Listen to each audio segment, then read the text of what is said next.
Welcome to Humble and Hungry, episode 9. Here on Humble and Hungry, I'm exploring the small, intentional things we can do to lead happier and healthier lives. Individuals who are setting off on a health and wellness journey, or people who are already in a healthy routine, often consider the practice of yoga. So, what are the benefits of doing yoga, and how does someone get started? To answer these questions, I went right to the source with one of Western New York's favorite fitness instructors, Yoga Steve. Steve sat down with me to tell me all about his journey and what people can take away from the practice of yoga. So without further ado, let's get right to it and sit down with Yoga Steve. Hi, Steve, and thank you so much for joining me here on Humble and Hungry. Thank you. Thank you for having me. To everyone watching, I'm pleased to introduce you to Steve Procknal, better known in the Western New York area affectionately as Yoga Steve.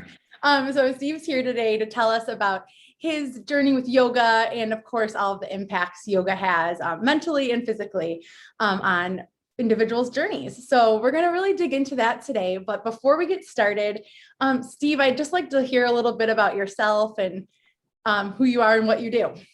Yeah, awesome. Well, thanks for having me. I always joke around when I do these interviews. I start with, I used to play sports, and I feel like I repeat that word so much.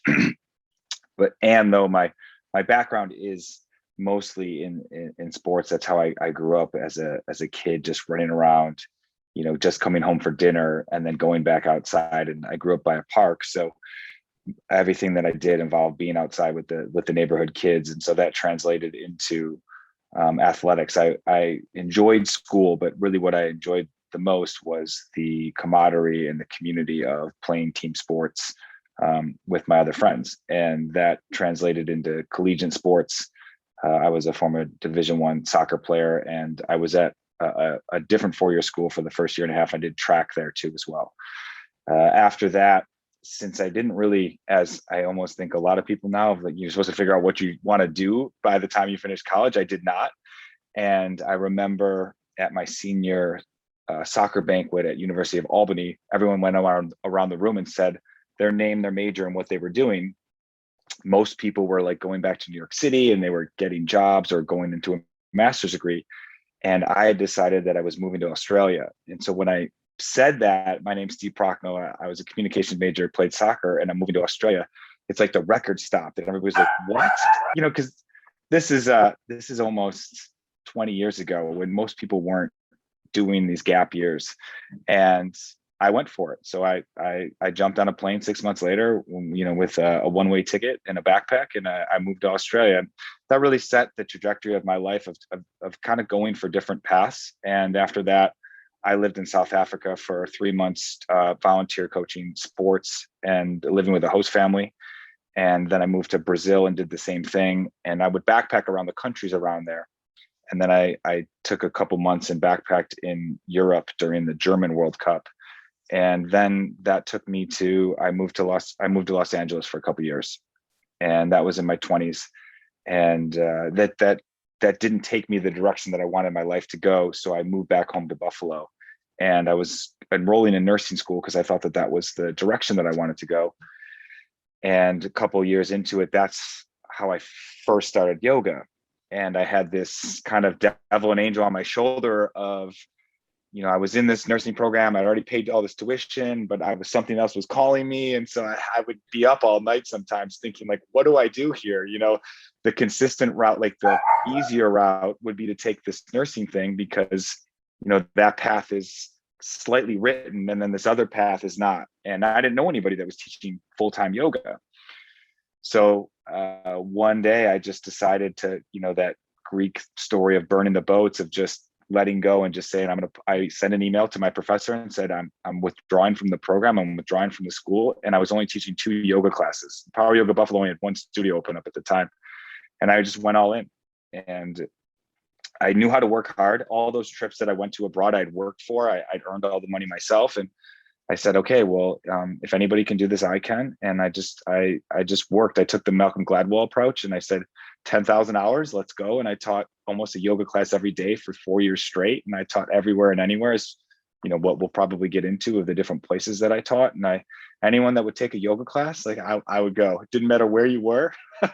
It's almost like I was a street performer. I'll just set up shop anywhere and teach yoga. So other than that, I got into triathlons and marathons. I've November Project is something that's part of my life now in Buffalo and all over the country.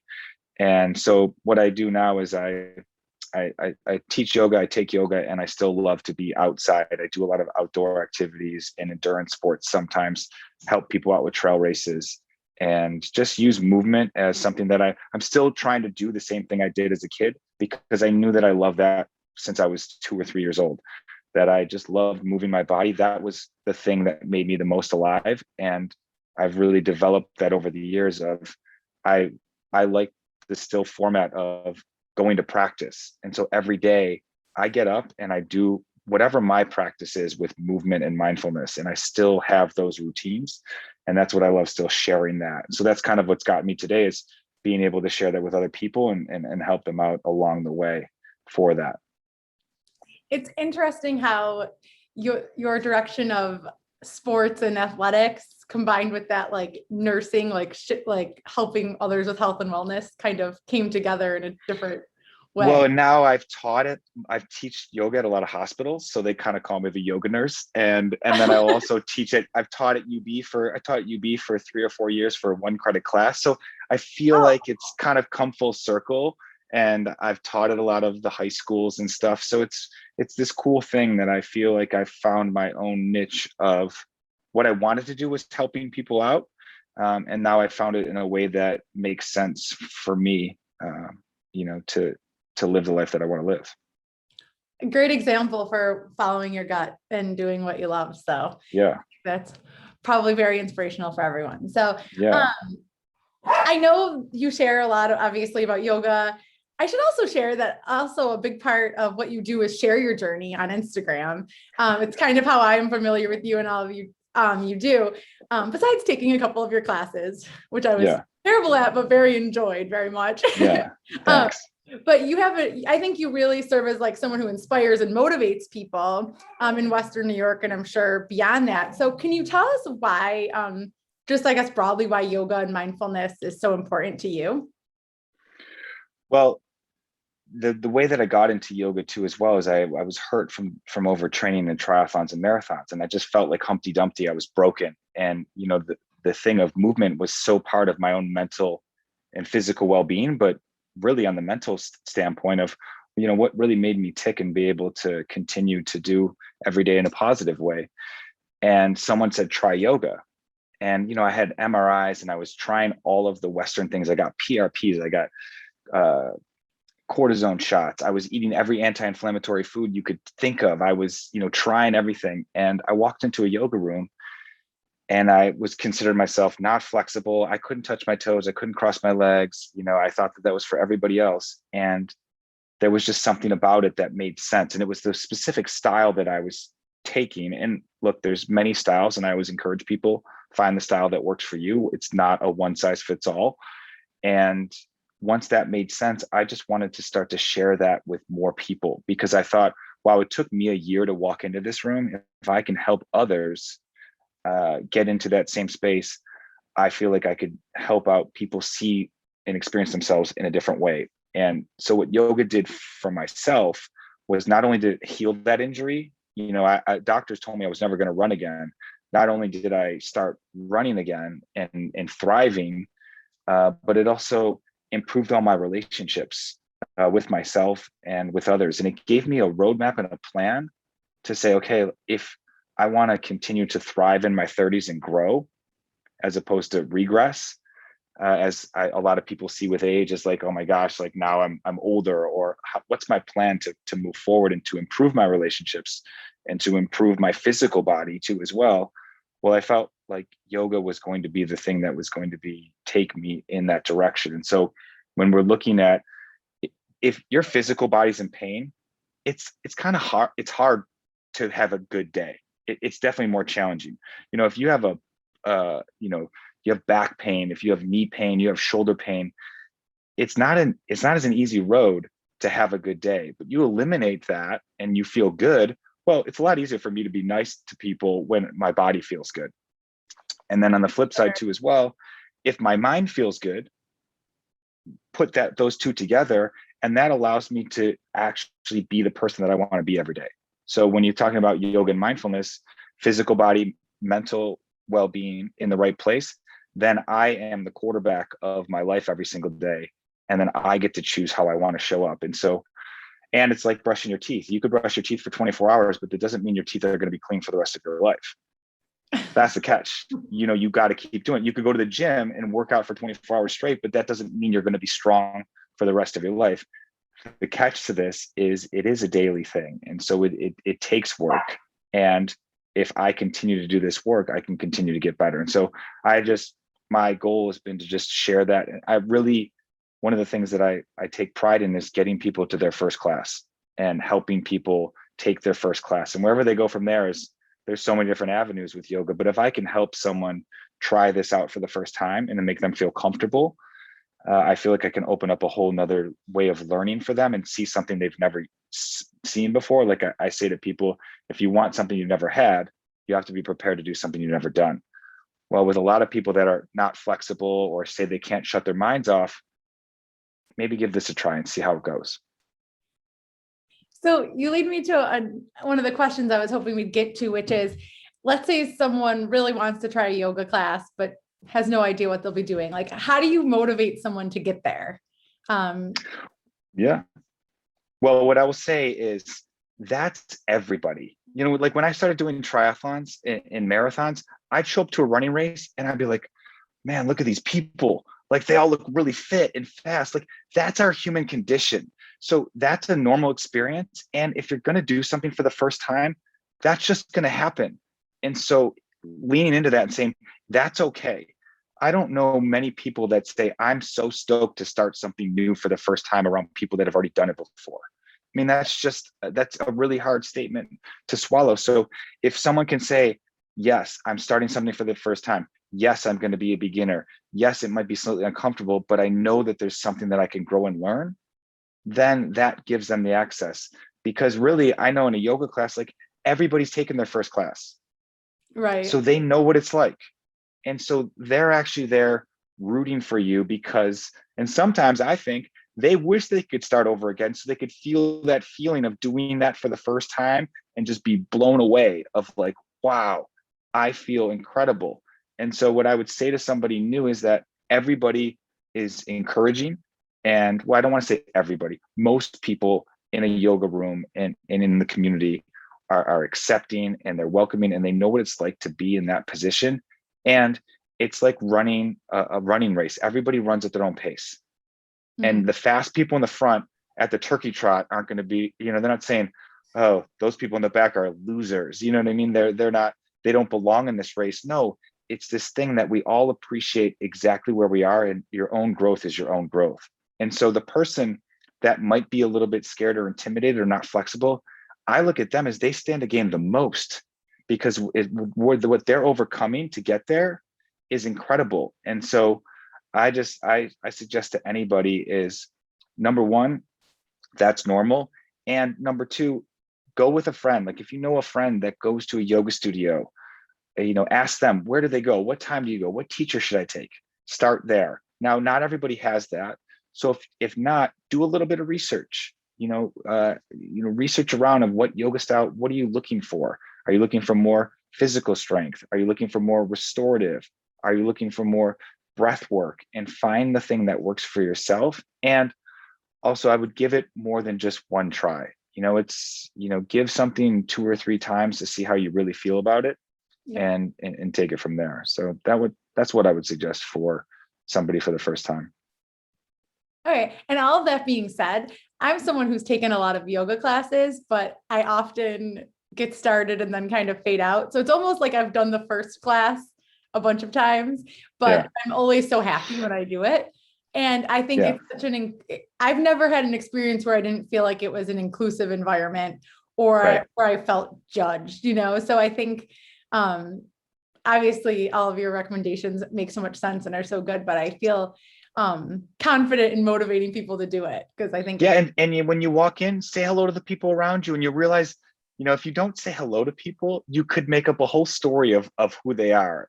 And then at the end of class, if you said hello to them, you're like, they're just other people just trying to improve themselves through doing yoga. And so what I would encourage when you walk in, say hello to the people around you. If you want to tell them it's your first time, fantastic. They may even be like, oh my God, great, welcome. And then you have this welcome environment to realize that, because it can be intimidating when people are moving in yoga poses and they have maybe a deeper practice than the person around you. And you can kind of go into these different parts of your mind. But if you just talk to them for a second, you realize that they're just all good people, just there for their own self-care, but also to be around others too as well. That's awesome. Thank you for sharing that. And You're welcome. speaking of different kinds of people in different places, you've taught yoga, like you mentioned earlier, in many environments. I know you've said you do it in corporate settings. You've done it in, you've even been done in prisons with inmates. You've done it out in the community. So all of these different groups of people, it must give some different experiences, but also probably have some similarities too. Can you tell us a little bit about that? Yeah, where do you want to start? Okay, so I guess just what do you learn group to group, like how? Yeah, well, okay, so what I can tell you, what I've learned in my own experience is that yoga works. Okay. The fact is I have taught, whether it's teenagers to athletes to corporations to people. I taught the VA for 4 years with guys with PTSD and substance abuse, to three different prisons, to corporations, pro sports teams, all the Roswell Park cancer survivors, hospital staff at ECMC. And the thing is it just works. And a lot of the same experiences happen for everybody. And when you see that time and time again, no matter what background you are from, how old you are, your physical capabilities, and it's almost like getting to the same result over and over again. It just kept making me think, wow, there's really something to this, and it's for everybody. And when you have these stories of, I had a gentleman come up to me the other day, and it was after Shavasana, which for someone that's not familiar with yoga, it's the final pose. It's just lying on your back, and it's that last pose of the class. And he came up to me and he said, I don't know if I can share this with you, but I got emotional. And I said, yeah, that's normal. And I have the inmates at the prison do the same thing. The guys at the VA do the same thing. Not that the goal of that is to become emotional. And then I can have somebody say that I this weekend I was able to sit down and do flooring in my kitchen, and I could never do that before. But I did that because of yoga. Or I was able to do something with my kids for the first time, and it's because of the only thing that I changed was yoga. Or I PR'd in a running race, and the one thing that I did is I was practicing yoga. These are physical things. And then on the flip side of the mental part is, I'm a better communicator. I have more patience. This gives me a sense of ease for the rest of my day. And these things, whether it's in a corporation or a student at UB, the same things come up time and time again. And so when someone like myself, I see that over and over again, I know that it's true, because also it's true for them. They're sharing that experience they're not looking for anything for me. They're not gaining anything by sharing that to me. They're just sharing their experience. And so it's one of the things that I love about something like yoga and sharing is it's true. It's their capital T truth. They're not doing it for any other fanfare besides just telling me and sharing their experience. And when someone comes up to you and says that to me, you really feel that. It's almost like yoga is like a common language, regardless of what setting you're in. Well, it's like what happens when you walk up to somebody in another city and they're from Buffalo. You just speak the common language, right? You can share some stories immediately. If you ran into somebody in San Diego on the beach and they were from Buffalo, you'd say, where are you from? You talk about a couple of things and yoga is the same way.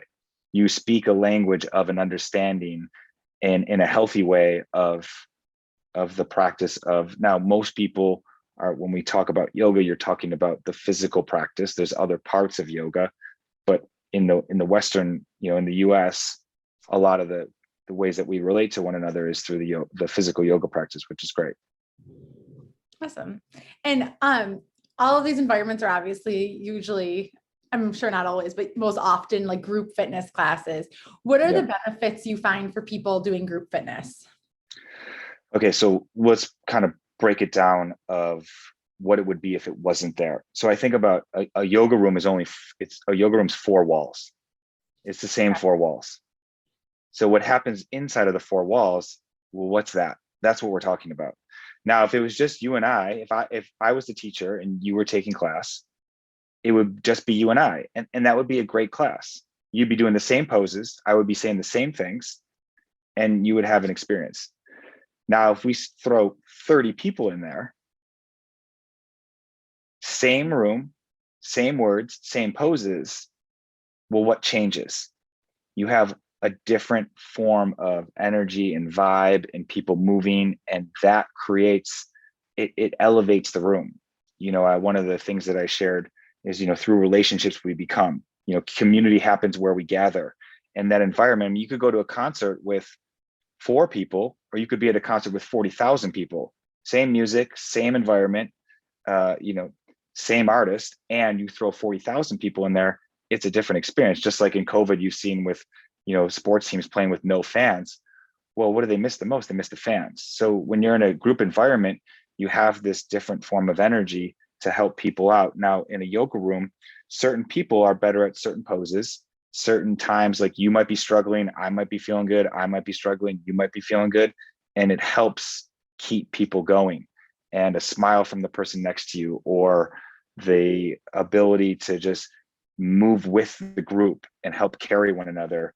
It's the same way that if you're running a marathon with 40,000 people, as opposed to you could be running the same marathon on the same streets, you feel that energy and that vibe, and it helps carry you. And so you can actually feel that. And then the same thing about doing something with group fitness, you go through something together.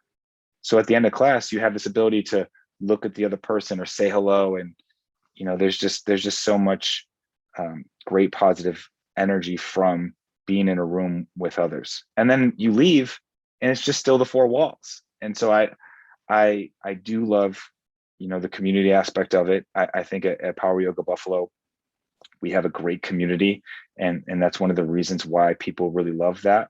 And you get to know the people inside of inside of this room. It's like, I know a lot of these people's lives, and we learn about one another. And then you miss people when they're not there, and then you're excited when people come to class. And these little things that help move the needle forward, as opposed to just I'm someone that likes to do stuff by myself, but when you and I love doing things with others, and I appreciate both sides. And there's the community aspect of it is huge to keep people enrolled in moving forward. That's awesome. Thank you for sharing that. You're welcome. So the whole mission, I guess, of my channel here is to really inspire people to do small things that can make a bigger impact, whether they have a health goal, wellness goal, or on just a mindfulness journey. So I guess, what would you say to someone who is either ready to get started on a yoga journey, maybe just wants to do, you have obviously a lot of experience just being an athlete, wants to try something new. What would you just say to people? Is it take the first class? Is it, what would you say is your biggest message? Well, so if we're talking about mindfulness, so do you want to separate yoga and mindfulness? So we'll kind of Sure. define those. Yeah. So Joe Dispenza, who is a great thought leader in the mind, he defines mindfulness as to become familiar with. Okay. So think about becoming familiar with your thoughts. We have 2 forms of thoughts that you want, thoughts that you don't want. Well, what's the plan, right? Because they're not going to stop. Where do your thoughts that you don't want come from? You can't point to them. They just happen. And then you have thoughts that you do want. And not that you ignore the thoughts that you don't want, but you become more masterful at continuing to, I think about apps on a phone.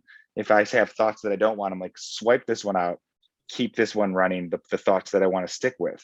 And so we're looking at mindfulness, and that's where yoga asana helps mindfulness. Because if you're in a challenging pose, the difference between running or maybe say the gym is when you're in a yoga mat, you can't go anywhere. You are there. You are on your yoga mat. You're in this room. You're in the pose. You're holding the pose. And there's nothing to do but sit with your thoughts. And so if I'm in Warrior 2 and my gaze is over to the right, I'm looking at my finger, and all of my thoughts are happening, and I say intuition, it's your own intuition of dialing into your work. So that's where the mindfulness piece comes into the yoga asana. So you can get it from that by coming to class. And if someone wanted to work on mindfulness, I would encourage them to start with some breathing techniques. For someone like myself, I do meditate, but what I do first is I start with a couple rounds of box breathing or 4-7-8 breath to it's my warm up so I can sit. So think about maybe moving into stillness or priming it through breathing techniques. Because if you say to somebody, okay, you're going to meditate, you're going to sit down and stop your thoughts, it's not going to happen. And the goal is to not stop your thoughts, it's to get present. And to do that, what does someone say in a stressful situation? Well, take a deep breath in. Or how do you calm somebody down? Take a deep breath in. So what I encourage people is work with box breathing or 4-7-8, 5 to 10 rounds of that, and then sit, and you can watch your thoughts and notice how your thoughts go into different directions. You could start that way to get yourself going. There's plenty of stuff like Calm and Headspace that are different apps that you can do. So if someone is looking to get started in the home environment, you can do that. There is a lot of things online now. If someone wanted to try out a class online before that, and they can go into that avenue. What I would do is, once again, what we said in the beginning is talk to a friend and do it together. It's the power of numbers. I mean, having an accountability person is huge, and be easy on yourself. I one of the things that I do is I talk about cross-train your mind and your body. So I will purposely start new things once or twice a year for my mind and my body that I'm not good at. And I know, and it makes me check my ego in the door when I walk in, and I'm not the best person there. And I have to be a student and learn and be a beginner again. And that helps me learn things about myself that I didn't know, and also keeps me humble in those things. So for somebody that's new, just look at yourself as being a new student in something. You keep that learner's mind, keep that beginner's mind, and you'll continue to reap the benefits of that. So if you go away of I'm not good at something, you're just not good, whatever that means to somebody yet. And falling in love with hard work. What in life is worth achieving that doesn't involve hard work? And so that's the thing is like just saying to someone, if you want something you've never had, you've got to be prepared to do something that you've never done. And so with something like yoga, if you've never had flexibility, or maybe you've never got a really grasp on being able to steer your mind in the direction, well, what's possible if you did that? There's this whole untapped area. So I look at, why do you want to do something, and putting yourself off the hook of having to be good at it. We live in a right now society where, yoga practice, as it's millimeter by millimeter, and you're going to get something from it no matter what. And so I would just say to somebody, set yourself up, like make sure that you have a mat, you have a water bottle, you have a towel, you know what time the class is, you know where it is. Get rid of all those barriers and go from there, and be easy on yourself, because you don't want to. What I would suggest to people is, you can sit home and that's the part of mindfulness too, is just keep thinking about what you should be doing, as opposed to just go do the thing. Exactly. And then you're already on your way.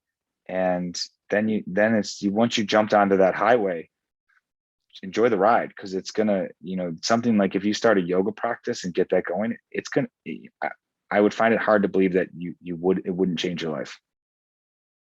Awesome. Thank you. I feel like I have a million more questions I could ask you, but that's the perfect message to wrap up with. So I appreciate that so much. I think anyone who is considering getting into it is now motivated, which is important to me and to everyone watching.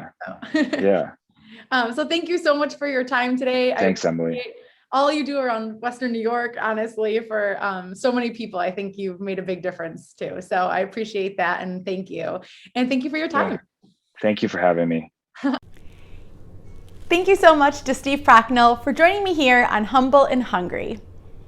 If you were like me and jotted some notes while watching the interview, I bet you wrote down some really motivational quotes and inspirational thoughts. My favorite thought was the idea that you can't have a good day when you don't feel good. I think that's as good of a reason as any to start something new that can make your body or your mind feel better. You're not going to have a good day if you don't feel good.